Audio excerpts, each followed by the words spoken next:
welcome back to my channel. My name is Darian and today I'm going to be talking about some 2021 reading superlatives. So I saw Kayla from Books and Lala recently do this video where she did like superlatives and a reading survey, and I think she does this every year. So I'm gonna use the same blog post that she gets her questions from. I'm not gonna answer all the questions because there are so many, so I picked the ones that I had the best answers to, I thought. So I'll leave that survey link down below as well as Kayla's video that she recently did. But yeah, there's a lot of questions, so let's just get into them. So the first question is the number of books you read in 2021, and I read 82 books last year, which is the most I've ever read. I think the year before I read 74 or 76.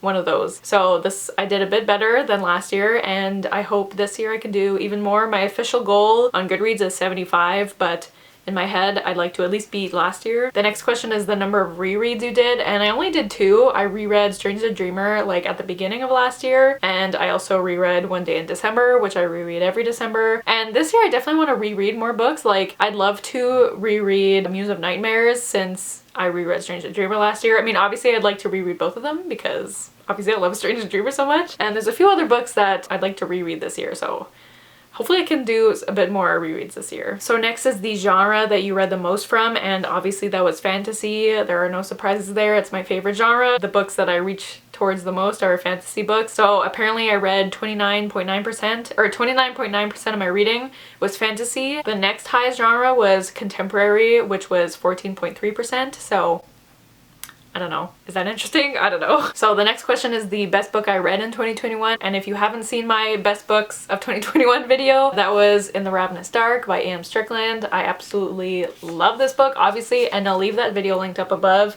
if you want to know all my other favorite books of the year. But yeah, this was my top one.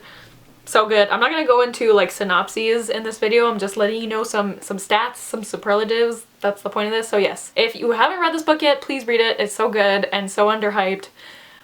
It's so good. The next question is the book you were excited about and thought you were gonna love more but didn't. And unfortunately, this was also the last book I read in 2021, but that was The Bear and the Nightingale by Catherine Arden. This was a 5-star prediction for me, and I only gave it 3 stars. Now, I keep saying this, but I'm pretty sure this is partly due to the fact that I read this during a 24-hour readathon and I was really tired, and I was reading this and I was very confused for most of the book. So I feel like if I read this when I wasn't like super tired, and I read this all during that one readathon, so if I didn't read this all in one day, maybe I would have liked it more if I had taken my time with it. But yeah, I thought it was gonna be 5 stars and it was only 3 stars, so that was kind of disappointing. Next is the most surprising book in a good or a bad way, and this is definitely in a good way because that is Beyond the Black Door, my second favorite book of the year. Arguably maybe my favorite, but it's very hard to pick between this and In the Ravenous Dark. But I really didn't know what to expect going into this book. All I knew was that it had ace rep, but I didn't know that it would basically change my life. I've never felt so connected to a character before than I did with Kamai, who is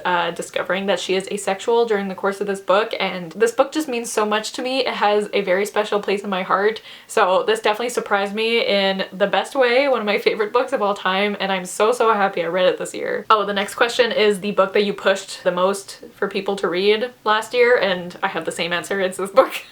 I've just been pushing this on everyone, and I will continue to do so in 2022, so y'all better read it, okay? There you go. So the next question is all about series. It is the best series you, let me see, wait, I have to read it off. Best series you started in 2021, the best sequel, or the best series ender in 2021. And I only read one complete series last year, and I only finished one series. I started so many series. Like, I was looking at like the list of books that I read last year, and there are so many first books in series that I read last year, and then I didn't read any sequels. It's fine. Oh, I just remembered I did finish the T-Dragon series technically, but I kind of keep forgetting about that. Anyways, so I guess there's 2 series I finished. But technically the best series that I read last year was the Kiss Quotient series, which are 3 companion novels. There's the Kiss Quotient, the Bride Test, and the Heart Principle. Oh my god, why did I forget the title? The first book, the Kiss Quotient, I gave 4 stars. The Bride Test, I gave 2 stars. I did not love that book, but The Heart Principle I gave 5 stars, and it was one of my best books of 2021, so that was definitely my favorite series that I read last year, and definitely the best series ender because I loved The Heart Principle so much. But that's another goal of mine, is to like finish more series in 2022.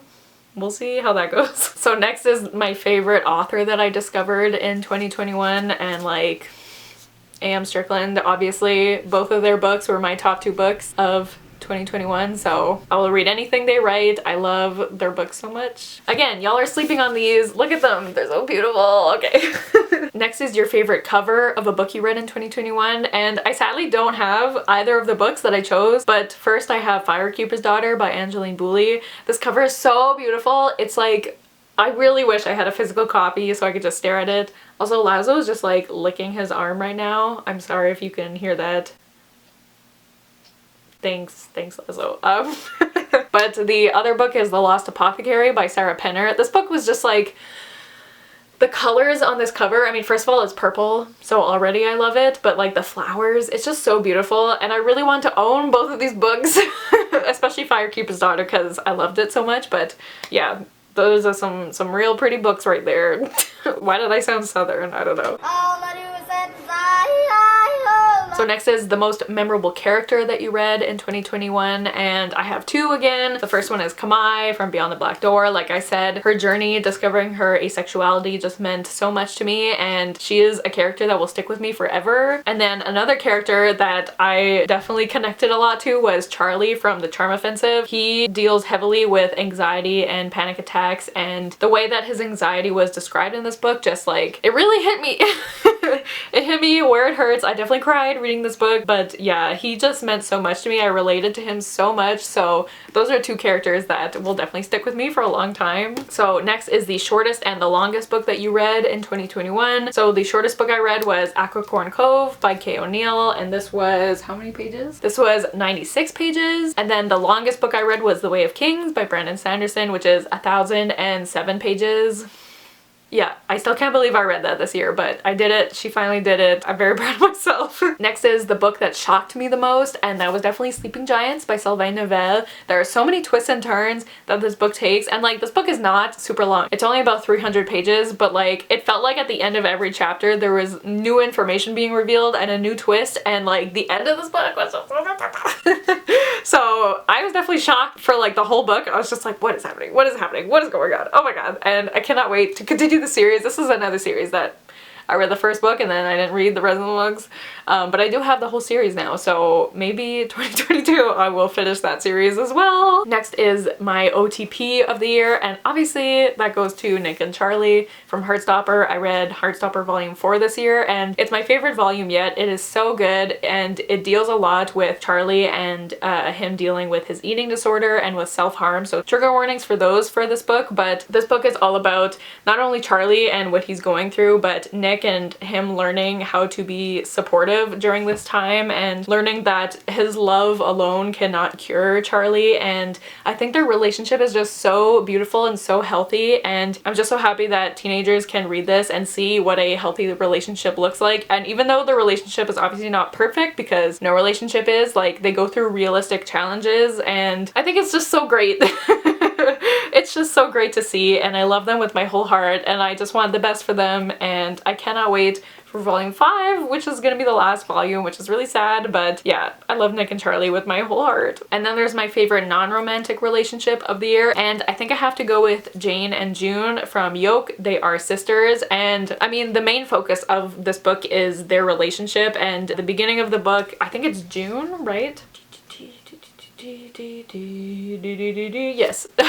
June gets diagnosed with cancer, and for the past, I think it's 3 years or something like that, they hadn't really been speaking. They kind of grew apart, but now after June's diagnosis they kind of reconnect, and then there's some things that Jane has to help June with. I don't really want to spoil it. I feel like it's a spoiler, it's not in the synopsis, but Jane has to help June with something, and it kind of makes their relationship a bit complicated. But I loved how this book explored their sisterly bond, especially because, like, I don't have any sisters, and I always love reading about sister relationships, and I think this one was just so well done, so yeah, I'm gonna go with this one. Next is my newest fictional crush from a book I read last year, and that is obviously Aaron Blackford.